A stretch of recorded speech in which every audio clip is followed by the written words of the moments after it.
Today I'm going to start my video series on natural horsemanship, relationship training, whatever you prefer to call it. I prefer to call it relationship training because that's basically what you're wanting to do, is build a relationship with your horse. Now, people can have a different type of relationship with their horse. It all depends on their goal. There are people that basically they just want a horse that's more or less a status symbol for them. They want to be able to tell people, yeah, I have a horse, and they never see the horse. They pay the board if it's boarded, and that's about it. They never ride it. They couldn't tell you anything about the horse. Yeah, hello. And then there's people that they have a horse, but it's a business relationship. They go out to the farm, and all they do is they grab the horse, saddle it up, or trailer it someplace, and that's all they do. Never spend any time with it, never get to know it. They have no relationship outside of business. And then you have those that want to really get to know their horse, getting to know all about you, whatever. And if you're really into relationship with your horse, then this is where you might learn something. Now, I would have liked to have done this out in the field, but I don't even know how hot it is. It's humid as all get out. It's only about 9 o'clock in the morning, and the horses are just wanting to hang up here where they have the shade. All three of them are now in the run-in. So, how do you go about building the relationship with your horse? How do you know where to begin? Well, a lot of people, when they start talking about the horses, they talk about the order of the herd. And there's Callie. And they start talking about your alpha and your omega and your gamma and your beta and all of that. And that can be confusing for people. So I've taken a slightly different approach. I'm going to relate this to people that you may have known in high school. See, let's face it, you get a lot of drama at times in high school. The first one you have is you have Josh the Jock. Josh the Jock is the most popular guy in the school. He's the quarterback of the football team, captain of the baseball team, plays basketball. He's your all-around athlete. All the girls are in love with him. And he is the most popular guy. And he knows it. You don't come into his presence without his say-so. If you do, you're like to be figuratively spanked and sent on your way. And then you have your Wanda wannabe. Wanda is the president of the student council. She's pretty high up there, but she is not anywhere near as high as Josh.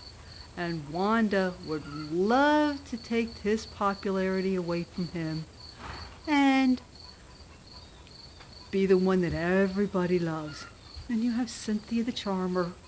She's the cheerleader, head cheerleader, and of course, as it happens in all your storybooks, she is the girlfriend of your football player. She can do just about anything to him. She doesn't have to worry about anybody else because Josh will protect her, even from Wanda at times, sometimes not. And then you might have all your different little cliques in the school. You might have your chess club, your drama club, your math club, science club, whatever. And you'll have even your leaders within them. Then you have Denise the dweeb. Denise is the one that almost nobody likes. She's the one that you see sitting by herself in the cafeteria. She's the one that gets straight A's no matter what the subject. She's a real nerd, and most people don't want to be bothered with her unless, of course, they need help with the homework. And then Denise is the person that you want to all buddy up to. Well, with horses, you have basically the same thing. You have your leader of the herd. Now in my herd of 3, that's Stormy. All he has to do is just give you that look, maybe flick his ears back a little bit, and everybody moves. Licorice over there, you can't see, hardly except for their ears and her fat body, is my Wanda wannabe. She would love to take over from Stormy, but she doesn't, because he puts her in her place with just the look. Misty here, she's actually filling in 2 places in the herd, and depending on the size of your herd, you may have that. She is both my Cynthia the Charmer, and she's my Denise the Dweeb. She can go in Stormy's stall if he's eating. She'll even kick him out of his stall, and he lets her. Licorice? No way. But yet at the same time, if I were to leave Misty's stall open when they're eating, Licorice would go in and kick her out. So you can have horses that fill more than one position in the herd. And of course, if you have a big enough herd, you may very well have your little cliques in the herd. Your drama club, your science club, your math club, if you will. And I have seen that in larger herds. It's actually kind of interesting to watch. Yeah, they are the leader of their herd, but they sure don't mess with the leader of the whole herd. And sometimes getting to know your horses involves actually going out and doing nothing but observing them, seeing what questions you can answer about them. Where do they like to graze? Where do they like to take a nap? Who do they hang around with? How easy is it for another horse to move them? Can another horse move them? And that'll give you some clues about the personality of your horse as to where they are. And it can also give you an idea as to how hard it's going to be to work with them. And lots of times the hardest horses to work with are your alphas, your betas, and your omegas. The reason being, well, the alpha is used to being the top dog, your Josh the jock. And he doesn't want to give that position up to anybody.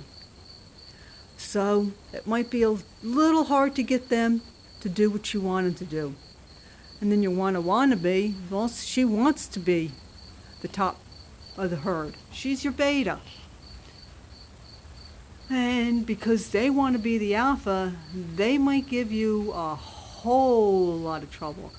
Licorice is the one that has actually been the hardest to work with at times. I had one point in time where she was spinning around on her back legs and threatening me with her front hooves.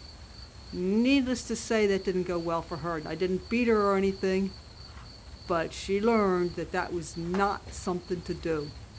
And that's one thing you always want to be careful with when you're working with a horse, is your own safety, because you don't want to get hurt. And then your omega, because they're used to being at the bottom of the herd, they don't like it. They want somebody else to be at the bottom of the herd, preferably you. So they can be difficult to work with as well. And then you have your horses that are in the middle. They can be pretty easy to work with because, hey, they don't care if they're the alpha. They don't care where they are. They just know that they don't get into any trouble by just kind of chilling in the middle of the herd and not creating any waves. So there you have it. There's your positions of the herd. Next time, we're going to start talking more about relationship training, and it's not going to start the way that most people would have you start. So I hope you learned something. Hope you have a nice day and that it's cooler where you are, and God bless.